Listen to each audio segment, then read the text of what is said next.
प्यारे बच्चों, मैं अंजनी सर, मैं आपका रिवीजन करा रहा हूँ हिंदी का। आज हम क्रिया बता रहे हैं आपका रिवीजन में।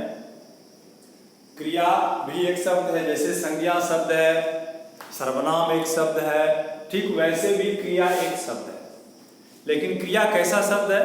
वह शब्द है जिससे किसी काम के करने या होने का पता चलता है। करने या होने क्यों बोले? क्योंकि कोई काम करने से होता है, अपने आप नहीं होता, और कोई काम अपने आप होता है। इसलिए हम परिभाषा में हम बोलते हैं करने या होने। तो वह शब्द जिससे पता चलता है किसी काम के करने का या होने का, ऐसे शब्द को हम क्या कहते हैं? क्रिया कहते हैं। इसलिए यहाँ लिखे वे शब्द जो किसी काम के करने या होने का बोध कराते हैं, वे शब्द क्रिया कहलाते हैं। अब क्रिया का रूप हिंदी में कैसे बनता है? तो क्रिया धातु से बनता है। धातु किसको कहते हैं? जो बदलता नहीं। क्रिया का रूप तीनों काल में यदि बनाएंगे तो जो चीज बदलेगा नहीं वह धातु होता है। जैसे पढ़ना क्रिया है, तो वर्तमान काल में बोलेंगे पढ़ता है, भूतकाल में बोलेंगे पढ़ा था, भविष्य काल में बोलेंगे पढ़ेगा। तो इसमें क्या क्या बदला और क्या नहीं बदला? तो ता है बदल गया भूतकाल में, ता था। अब भविष्य काल में बदल गया एगा, लेकिन पढ़ सब में रहा, तो पढ़ नहीं बदला, तो पढ़ धातु हो गया। अब उस धातु में ना जोड़ दिए तो क्रिया का नाम पड़ गया हिंदी में पढ़ना। तो इस प्रकार हिंदी में क्रिया का नाम पड़ता है। जो धातु है, संस्कृत का धातु नहीं, हिंदी में जो धातु है, धातु मतलब जो बदलता नहीं है, वास्तव में ये आया है संस्कृत से ही, लेकिन सेम टू सेम संस्कृत से मिलता नहीं है। तो रूप बन गया पढ़ना। लिखना लिख धातु है, खेलना खेल धातु है, उसमें ना जोड़ दिए। खाना खा धातु है, उसमें ना जोड़ दिए, तो खेलना। तो इस प्रकार क्रिया का रूप हिंदी में पड़ता है। अब कर्म के आधार पर क्रिया का दो प्रकार होता है। अब कर्म का क्रिया का भेद जानेंगे तो इसका दो आधार है। पहला क्या हुआ?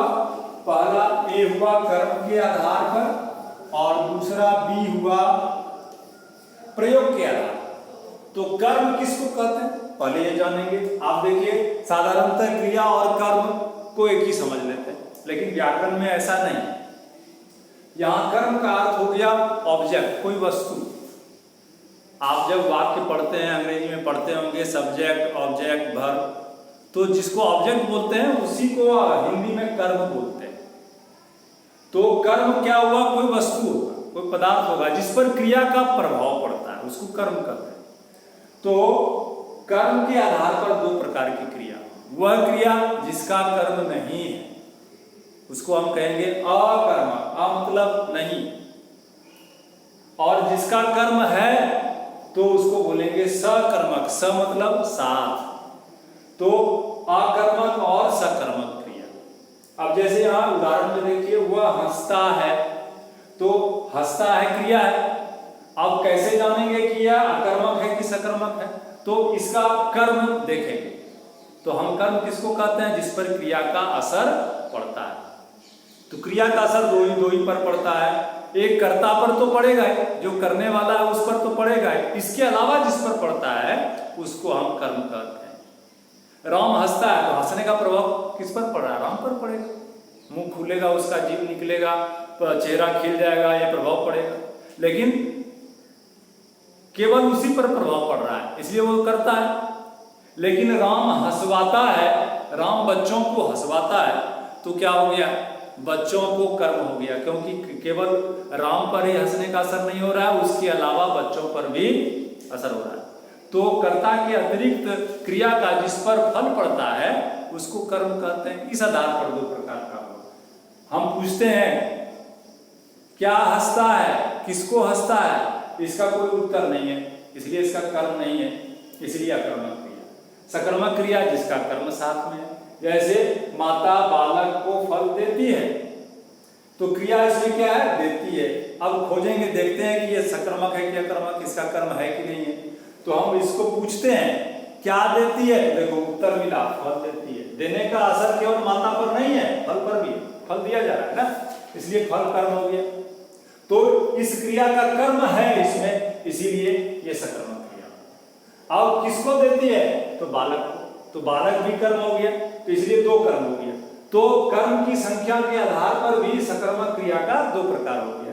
यदि एक कर्म है तो एक कर्मक सकर्मक क्रिया, और यदि दो कर्म है तो द्विकर्मक सकर्मक क्रिया। जैसे यहाँ देती है, इस दोनों में से कौन है, द्विकर्मक क्रिया, क्योंकि दो कर्म है, एक कर्म फल है और दूसरा बालक है।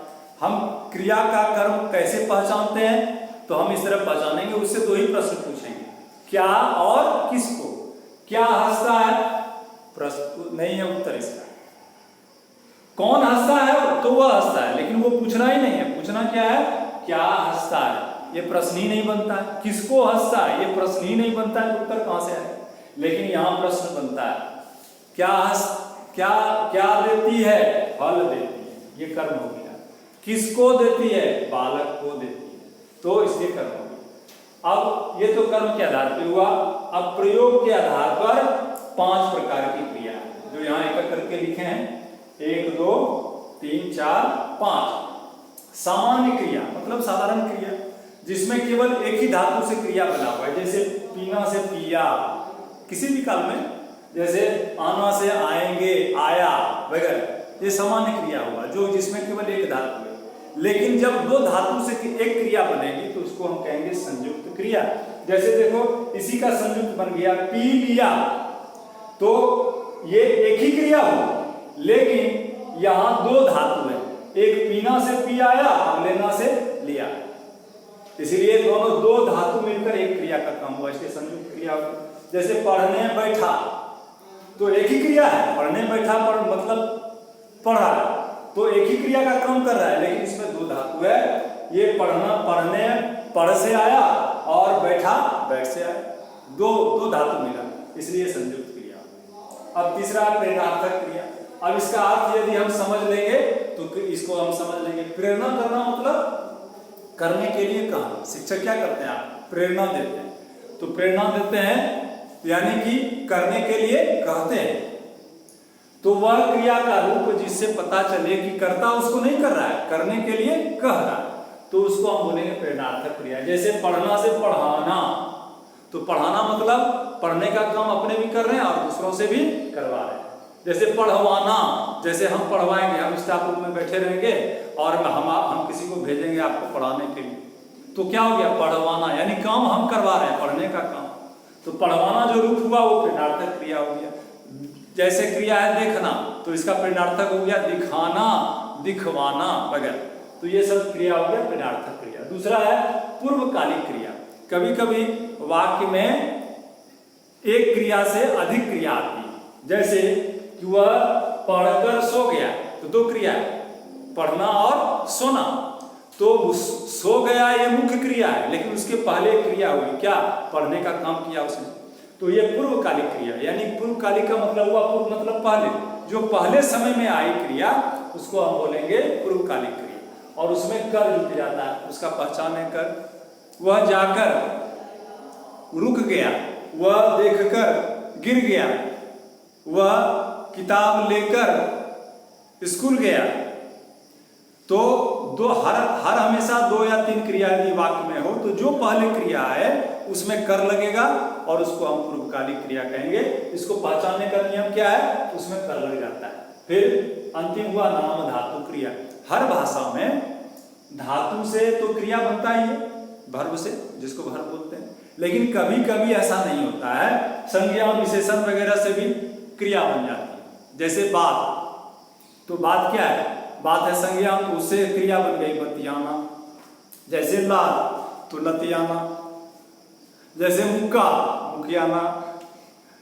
जैसे थप्पड़, थप्पड़ियाना। जैसे हाथ से हथियाना। तो ये सब क्रिया बना कैसे, इसका कोई धातु नहीं है। उस भाषा में जो संज्ञा शब्द है या विशेषण शब्द है या सर्वनाम शब्द है, उसी से क्रिया बन गई। तो ऐसे क्रिया को हम बोलते हैं नाम धातु क्रिया। ठीक है, तो हम समझते हैं, आपको हम पूरा रिटर्न वर्क में लिखाए हैं और आप लिखे भी होंगे, लिखते समय आप पढ़ के लिख रहे होंगे, समझ रहे होंगे। अभी आपको बताया संक्षेप में, कल आपको हम फिर बताएंगे क्रिया विशेषण। धन्यवाद।